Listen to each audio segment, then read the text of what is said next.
Yo, what's good? It's your boy Dante, man. You already know the vibes. Influence channel. Got something for y'all again. Hoping to give you some wisdom and some perspective before my time ends. So today, got a video on, from Wallow. Shout out to $1 million worth of game. Shout out to Gilly. But yeah, we got some words from him. I'm telling a story about his guy, his OG in prison and stuff like that. So we want to tap in and see what we got. There was this one old head named Shoes. They said they thought he had cancer, but he wound up having AIDS. And that was my OG. I used to push him around the yard. I seen him the night before he died, because I didn't even know he was. But he grabbed my arm, and I was talking to him because he used to be laughing and all this, smoking a cigarette in his bed. He said, "Do me a favor, man." He said, "When you get out of jail, live." He said, "I never lived my life. I lived for everybody in the hood. I ain't never go nowhere. I ain't never do nothing. I never lived." He said, "Just go out and live, man, when you get out. Don't come back." He said, "I lived my whole life in the ghetto. I went to ghetto jail. He said, "I kept going back down the way." He said, "The world is bigger than down the way. The world is bigger than your neighborhood." And he's just, and I was like, damn, and he just said, "Man, just please, man, just go see things, go feel things, just be free." And I come back the next day, and when I came back the next day, he was gone. You know, there was this one old head named Shoes. They said they thought he had cancer. It tends to go that way. You soak up as much game as you can, and then all the people out here with you. Dang. Well, he took his advice. We know that much. Cause now Gilly and Wallow got their podcast thing booming and everything like that. So he definitely just took his OG advice. So one thing that video left me with is there's more to life than the block. There's more to life than the block, and I try to tell people that all the time. Just had a conversation with my younger cousin while he came over here to the crib, and I really think it's something people need to understand. And just from a perspective of like, you want to be able to be someone that has hope. Sometimes what you see on the block is just not pretty. It's just not good. It don't give you a reason to want to even get out the bed in the morning, to be real, because you know it's the same old. It's good at the times when you're young, when you're coming up and everything like that, but at some point it reaches its peak, and you just gonna hit the ceiling and be like, yo, there's gotta be more than this. And there is certainly more than this. I remember when I went to college, my senior year of high school. By the time I reached my senior year of high school, I was over it. Like, I was living in the Bronx and stuff, and I just knew, I was like, yo, I'm going to college. I'm getting out of here, because it's the same old stuff, same people doing the same stuff. So I wanted to get a taste of something different. So I went to school in PA for about 2 years, and just got to experience something completely different. You know what I'm saying? Went to school. It was a predominantly white college. So I definitely felt uncomfortable. But me leaving the hood, me going away to school, and with a school that's predominantly white, like, I'm not lying, bro. It was like only 10 brothers and sisters on the campus, bro. Like, on real. So it was definitely something that was very, like, uncomfortable. But when I look back on it now, I'm proud of myself for doing it. Get comfortable being uncomfortable. And don't be uncomfortable. You know what I'm saying? And a lot at the time, I was dealing with a lot of internal stuff, but I had to learn to be comfortable in my own skin.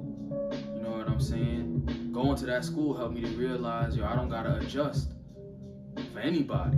Either you with me or you not. Either you like me or you don't. Either way, I'm me. Take it or leave it.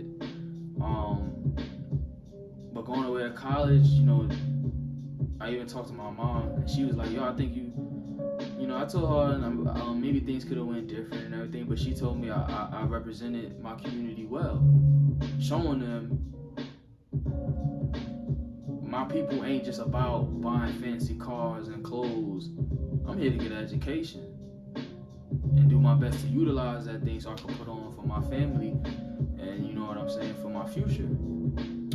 You know, I wasn't out partying, doing nothing crazy, wasn't smoking weed, wasn't, you know, I was really trying to graduate, and I was really trying to put on. So my mom said I did just that, and so understanding that really made me feel even better about my decision to leave the hood. Cause now the white folks is gonna look and say, "Oh man, I thought black people were like this."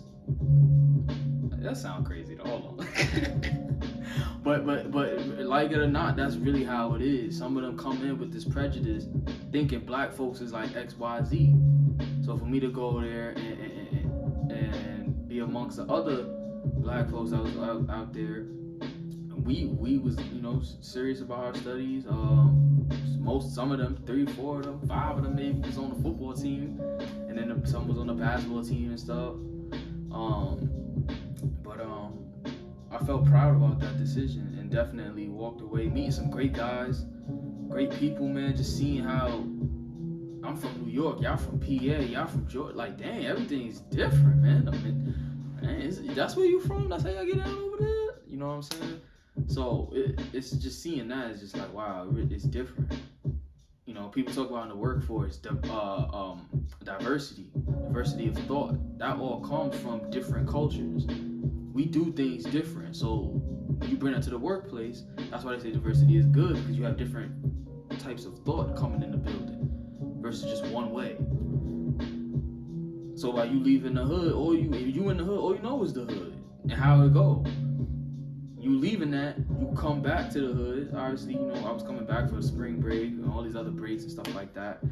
And I was missing my family, I ain't even gonna lie. So your boy was coming back frequently. Until I got to a point it was costing too much dough. But yeah, you come back and you now you have experiences and stuff and different types of thought. You know what I'm saying? So that's definitely something good. And not only that, but yeah, that confirmation, that feeling of confirmation, like, wow, there is more than the hood. Like, there's more than just the block. There's more than just what my eyes see. You know what I'm saying? So that definitely made me feel good. And unfortunately, there are some guys that's still in the hood. They're still on their corners, still on the block. And there's a lot of talent on the block, but people never utilized it because they just want to sit and be on the block. And that wasn't what I had for me. Like, that's not what I wanted for myself. I wanted to use and do what I could do to the best of my ability and get out. You know what I'm saying? I didn't want to just, and I'm not knocking nobody that's doing that, but for me, nah, I wasn't on that type of time. I was working out a lot of the times. I was very antisocial, but when I was younger, most of the time I was outside, I was working out. You saw me training for football or something like that. I wasn't out in the streets and stuff like that, because I had a goal, I had a vision, and I stuck to it to get out. But most guys, they don't have it, and they get sucked into being with the homies and everything's a good time and yada yada yada. But it's like, there's more than this. Why settle here? Why sit here? You feel what I'm saying? Another thing that he said in the video, I live for everyone in the hood. That I feel, because a lot of people, you always putting other people first. You always doing something to help out or whatever like that, but you're not living for you. You're not putting on for you. You're putting on for other people.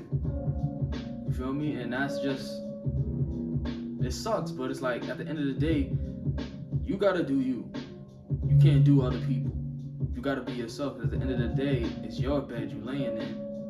It's you that you see in reflection in the mirror, not them. You see in yourself. And unfortunately, some people see that reflection and they don't even know who that person is. You feel me? So I definitely wonder what made him do that continuously for however long that the OG did it. The OG was saying, he lived. And yeah, let me clarify that. That wasn't Wallow. That was the OG of Wallow, saying he lived for everyone in the hood. So, well, I wonder what made him do that and keep doing that all the time. Most people's quest for love and acceptance tends to drive them to do that. But I wonder what made him keep putting that over, yo, I want to do this. But, alright, I'll help out. I'll do this, I'll do that. You know what I'm saying? So that's definitely something I think about when that was brought up. Another thing he said, I kept going down the way. There's more to life than down the way. So like I said, at some point, like I said, when I left and went to college in PA, now that I reflect on it, get comfortable being uncomfortable sometimes. At some point, you gotta leave familiarity. You gotta get comfortable being uncomfortable. And so at some point, yeah, you have to. You gotta be able to adapt, adjust, and things like that. If you just stay on the block, you're staying in your safe zone. And it just made me think, like, yeah, where you gonna find growth at in the comfort zone? You're not gonna find it. You're not pushing yourself at all in any ways. You just at the flat line. You go. You know what I'm saying? You at your peak. You at your max. So that's definitely something that made me think about that. Kept going down the way. There's more to life than down the way. Yeah, and it just sucks that it's so easy for us to stay and settle and sit there. You know what I'm saying? But yeah, at some point you gotta leave familiarity. So there's a difference between living and existing, and I'm guilty of it myself. I'm guilty of existing. My pops is always in my head. Yo, go live life, man. A lot of my high school, and even when I was in college, back living in New York, he was always telling, yo, get out the house, go do this, go do that, go chill with your cousins, go do that. And I was just like, nah, I'm a homebody. I'm chilling in the crib, playing 2K, playing Madden, making beats, making music with my brother and stuff like that. That's what I was cool with at the time. But here I am at my age, and now it's like I could have did more.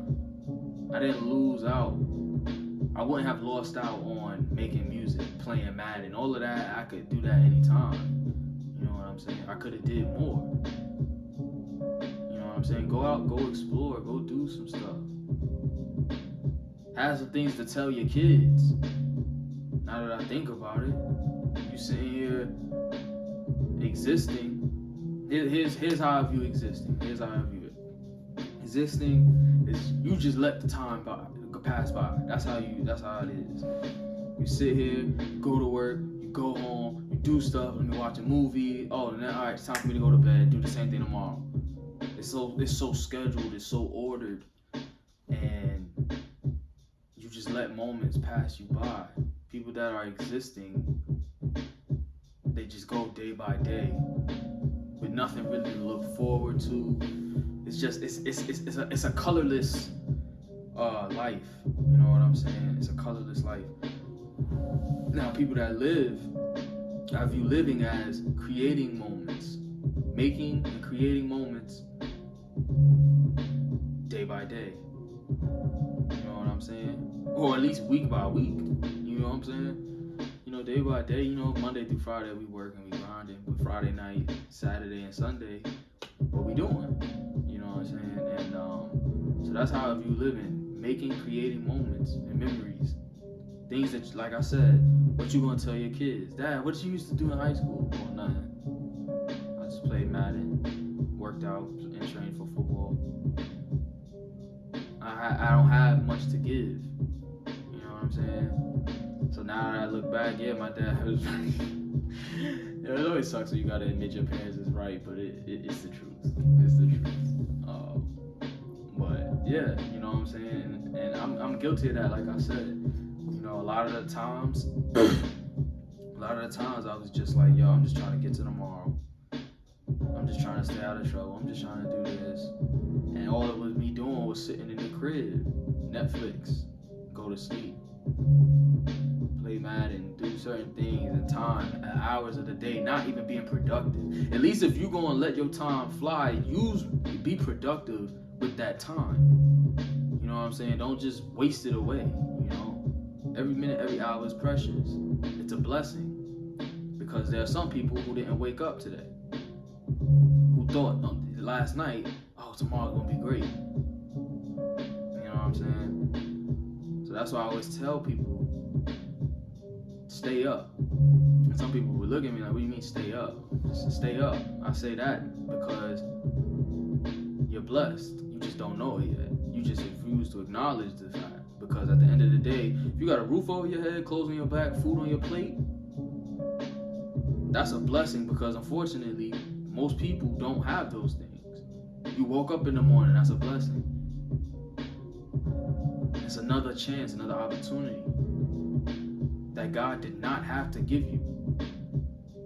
You know what I'm saying? So that's how I view it. But you know, I struggled with it myself, just letting time pass by, and I was not being productive with it. Not being productive with it at all. You know what I'm saying? And so if you're going, like, use your time wisely, be productive with it. Don't just waste it chasing women. You know, at least do the things that bring you joy, that make you happy. You got a passion or something, use that time to craft and mold what you have to get better at it. You know what I'm saying? So, but yeah, that's how I see it. There's a difference in living and existing. You know what I'm saying? Even the Bible speaks on it, so we're gonna get to that. We're gonna get to the book, to the word. It's in the book. Alright, Ecclesiastes 5:18. New King James Version. Alright. Here's what I have seen. It is good and fitting for one to eat and drink, and to enjoy the good of all his labor, and which he toils under the sun all the days of his life, which God gives him. For it is his heritage. You know what I'm saying? Heritage, in the footnote it says portion. When you humble yourself and you begin to realize tomorrow is not promised, off that alone, tomorrow's not promised, but I have today right now. So what can I do? Will I sit in a woe is me state? Will I sit in a bored state? Or will I use my time to be productive? Or maybe call a friend, you know what I'm saying? Or link up with a friend, let's go out to eat dinner or something like that. Make some memories. You know, leave an impact on people. But if you're sitting at the crib all day, doing nothing, like I've been guilty of, you know what I'm saying? Once you get old, you're gonna look back and say, dang, I really don't have nothing to show for in my teens, my 20s. You know what I'm saying? And so that's how I see it. That is how I see it. Let me go back to my man.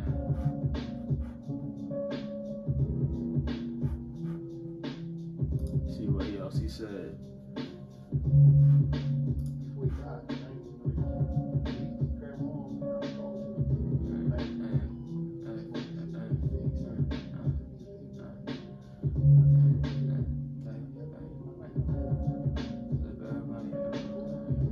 I ain't never go nowhere, I ain't never do nothing, I never lived. That's what he's saying. I lived my whole life in the ghetto. He said, I kept going back down the way. He said, the world is bigger than down the way. The world is bigger than your neighbor. I lived my whole life in the ghetto. It's like, bro, like that's what I'm saying. It's like, that's not inspirational. Because when you see in the ghetto, you see in poverty, and you see in people starving, you seeing people homeless, you seeing things like that, it's like, yes, most will use it as motivation. Yo, I'm getting the heck out of here. You know what I'm saying? We can't sit with victim mentalities all the time. At the end of the day, it's your life. You got to figure out a way. You can't be making excuses. Some people, they They utilize that. Look at all your favorite artists. All utilize pain in their circumstances and wrote it down and put it over a beat, and now they make money off of it, changing their family's legacy forever. Athletes, they do the same thing. Yo, I'm getting out of here. Oh, I'm fast. Okay, let me go play sports or something like that. I'm getting out of here. You know what I'm saying? But then you got people who sit in the ghetto and then they are conformed to it. This is all I know, so they settle and they sit there.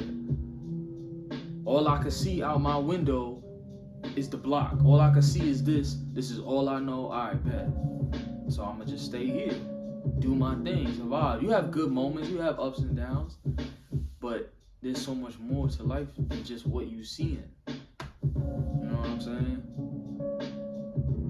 Especially if what you seeing is nothing inspirational, just other people settling in low like you. That's not gonna do nothing for you. But then when you leave, not only that, but when you leave and then you come back and you see people doing the same stuff, it's like, wow, this is what I was on. Like, this is where I was gonna be. Nah, that's not cool. You be seeing grown adults, grown people, and they doing the same stuff. It's like, bro, we gotta elevate. We gotta get somewhere. What's the vision? What's the goals here? But some people don't have any. They just want to do what it is they do. They find enjoyment in that. In their eyes, they're living life by just doing and staying on the block. And I guess that's the tough part, because who am I to define to another man whether or not you living life or not? But again, when you have kids and or stuff like that, and then they ask you, hey, what was life like, and you explain it. Oh, I was just on the block. That's it. Yeah, I was with my niggas. I was with the homies. Or like for me, okay. Oh, I was just playing Madden. I was just doing this and that. Okay.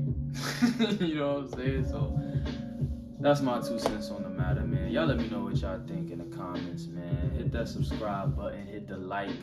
This is for you and yours. At the end of the day, what good is knowledge and wisdom with no application? So this is what I got for y'all. So I hope y'all enjoyed. I hope I sparked thought, conversation for y'all, and I pray that y'all are on y'all path that God has for y'all. Y'all doing y'all thing and y'all good up in here and here. You feel me? So God bless. Stay up. Put your people on and all that good stuff. You feel me? Peace.